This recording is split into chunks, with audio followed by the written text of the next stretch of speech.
Hey everybody, welcome to Obscurities and Miniatures. And lo and behold, we managed to get the very last Necromunda box from the local store. I have none other than the Orlock Arms Masters and Wreckers and Cyber Mastiffs. So, an interesting mix of Orlock models. I have no idea how they're going to play because obviously they did not have any copies of House of Iron, so I could not even check. However, it's not like I'm going to be getting into a Necromunda campaign anytime soon, but with games like Stargrave and all the other skirmish options out there on the market already, there is always a need for some scuzzy and scruffy sci-fi biker gang type dude. And you gotta love the Arms Master with his whole servo harness going on. You got dudes with jetpacks, robotic dogs, bunch of guns everywhere. What is there to complain about other than the fact that I guess you don't have enough of these? Basically, you could only build this guy with the hammer and the harness, and that's that. Unfortunately, if it was up to me, we'd have them all wearing those. So 8 models in the kit. About par of the course for these second wave Necromunda kits. Okay, we got... what is it? 4 of the 32s for the humans. No, I take that back. 4 32s and 4 25s. I'm assuming the 25s are going to be for the dogs. Well, no, I take that back too. Looking at the instructions, it looks like the dogs are going to be on the 32s, along with the Arms Masters, and then the Wreckers with their jetpacks are going to be on the little mini bases. You don't even tell us which size. Okay, that's weird. Just looking over the instructions, so we do have a little bit of options. You know, it's always appreciated. The more, the merrier, but it is what it is these days. Doesn't look too complex, and just like all of the other Necromunda boxed sets of the various gangs, you get 2 of these. Ooh, are these different? Wait a sec. Okay, no, they're the same. Alright, I got my hopes up there. So, you get 2 repeated frames, one that, you know, obviously it's going to have everything on there. So 1 dog here and an Arms Master and 2 of the Wreckers. You also get 3 flying stands. Unfortunately, are they all the same height? No, I guess 2 tall, 1 short. I have horrible luck with the GW flight stands, so I don't know if I'm going to be using those anytime soon. But I do know that I'm going to go get this stuff put together, and we'll see how it turns out. So sit tight. Let's take a closer look. Alright, we got our new Orlock buddies all put together. Let's take a look. So here is one of the Wreckers. This is one of the male Wreckers. The bodies are very, well, decidedly male. Arms are a bit thicker on these than the female ones. Grabbing the other male. Unfortunately, there really isn't much in the way of variations. You have the hand flamers, the auto gun, I believe it's an auto or a stub, and the knife. That's about it, and then the charges on their waist. I do like the jump packs. I think they're pretty neat. And I do think, considering the harness, other than the straps on the front, it's just really the 4 pieces, the frame, the engine, and then the 2 thrusters. You totally could use these on something else.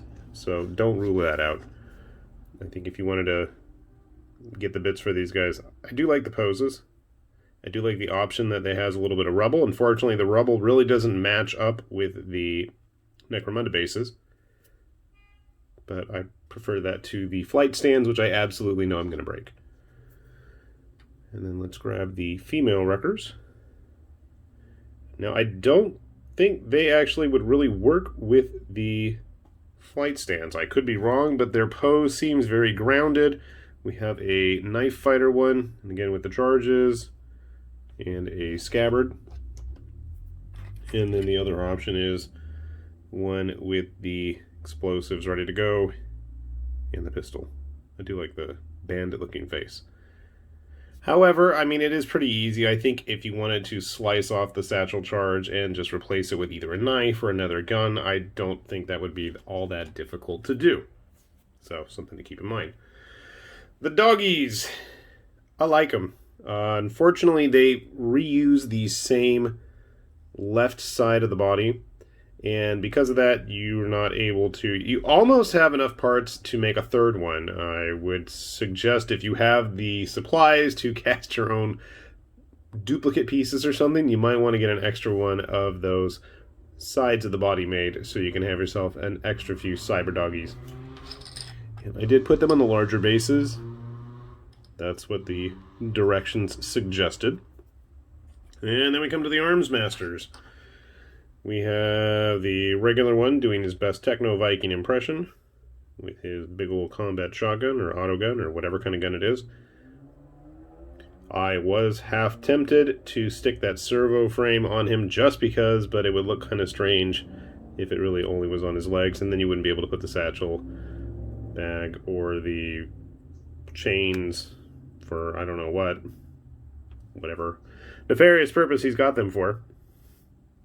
But otherwise, he's a pretty cool sculpt. And I'll be honest, I mean, I like everything in the box, but the Arms Masters were really what I wanted. And especially this guy. I think he is the crown jewel of the box.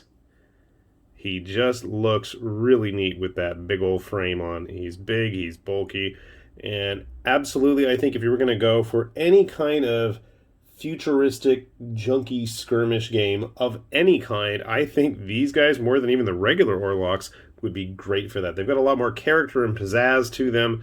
The weaponry they're carrying is a lot more varied, especially if you want to start chopping things up and modifying them to your own accord, even more so.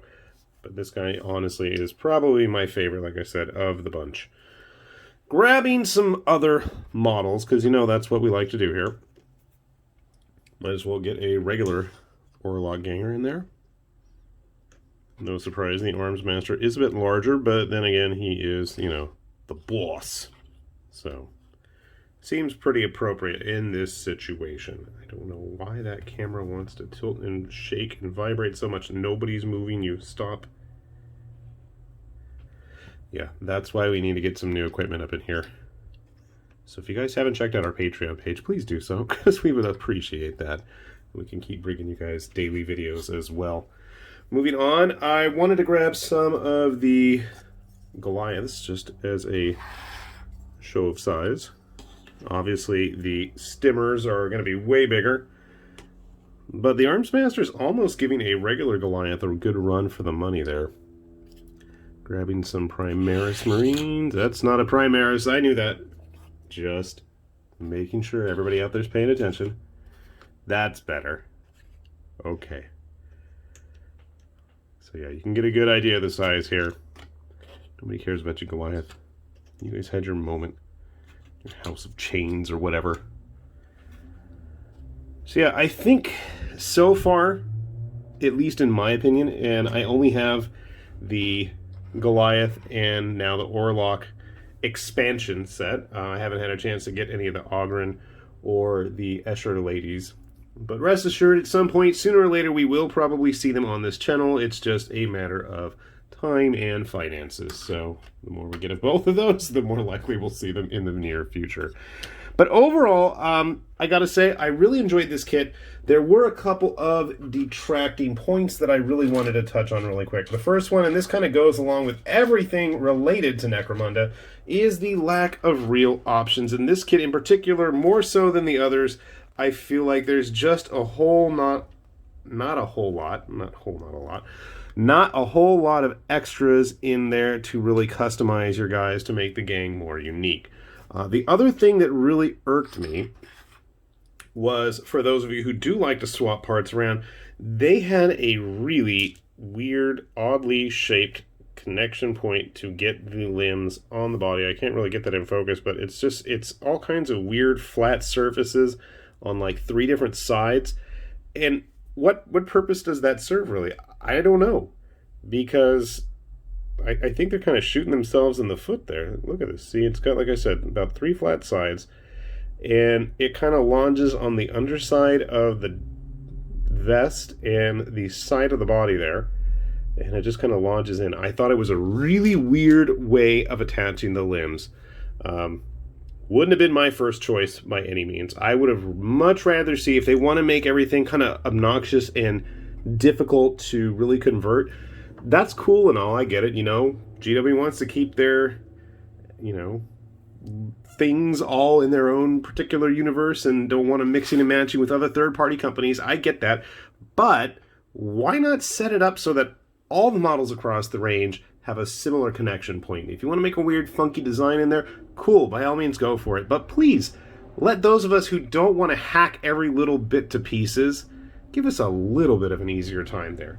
So that's my big gripe. And I mean, that's honestly been kind of my gripe with the whole entire line, but I do like the fact that, number one, it's a whole lot cheaper to get into Necromunda at this point than it is into 40k.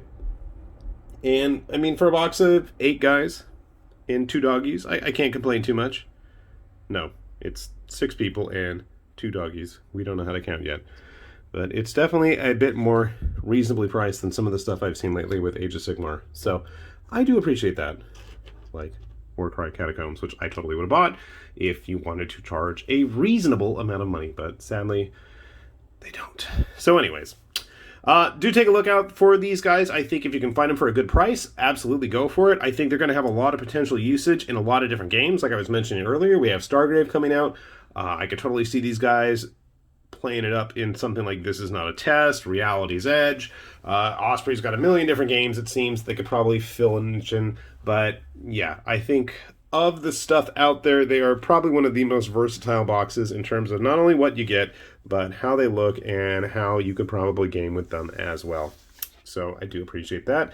And I kind of look forward to seeing what's coming for Van Saar and Delaque, I don't know how you want to pronounce it. The Baldies, the Cyber Eyes. Who knows what they're going to have in store for us then. So, we'll keep our eyes peeled, and hopefully you guys will too. With that said, this has been High Lord Tamberlane with Obscurities and Miniatures, saying thanks for watching, and we'll see you back here soon. Bye-bye.